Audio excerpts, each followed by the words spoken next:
BRS ఉన్నాయి. BRS party ఎప్పుడైతే పార్లమెంట్లో కూర్చున్నా వచ్చింది, సర్పంచులు 10% గెలవలేదు. అందుకనే బీఆర్ఎస్ పార్టీ కేటీఆర్ గురించి మాట్లాడడం టైం వేస్ట్. కాంగ్రెస్ పార్టీ 20 ఏళ్ళు అధికారంలో ఉంటుంది. నేను ఛాలెంజ్ చేసి మరీ చెప్తున్నా, కాంగ్రెస్ పార్టీ మళ్ళసారి కూడా నిన్న మా సీఎం గారికి చెప్తున్నా, ఒకవేళ 153 సీట్లు అయితే 120 సీట్లు పైన గెలుస్తానని చెప్పి కోమటిరెడ్డి వెంకటరెడ్డి గారు ఒక సీనియర్ నాయకుడిగా ఘంటాపదంగా ఎందుకు చెప్తున్నానంటే, తెలంగాణ ఇచ్చిన పార్టీగా ప్రజారాజ్యం అందిస్తున్నాం. ఇవాళ పేదలకు ఎన్నో కార్యక్రమాలు చేస్తున్నాం. ఆ ప్రభుత్వానికి మా ప్రభుత్వానికి తేడా గమనించే ఇవాళ 75% పైన సర్పంచులను గెలిపించినంటే మీరు అర్థం చేసుకోవాలి. రేటు త్వరలో నిర్ణయిస్తాం.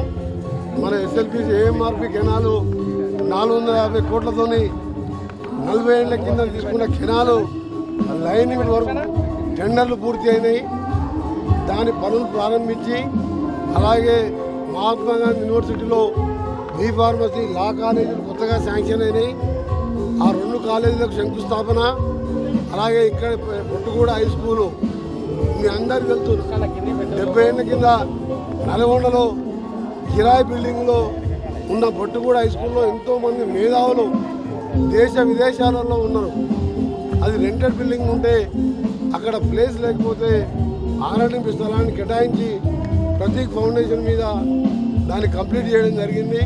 అది ఒక మోడల్ స్కూల్. అది గవర్నమెంట్ స్కూల్ కాదు. హైదరాబాద్లో ప్రైవేట్ స్కూల్ కూడా ఎక్కడ కూడా ఆ విధమైన వసతులు లేదు.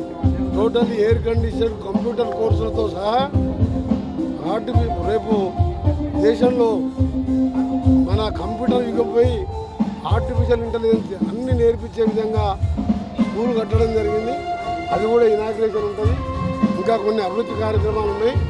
బహుశా మొదటి వారంలో ముఖ్యమంత్రి గారి పర్యటన ఉంటుంది. అసలైన తొలి వెలుగు. ఫాలో వాట్సాప్ @తొలి వెలుగు official.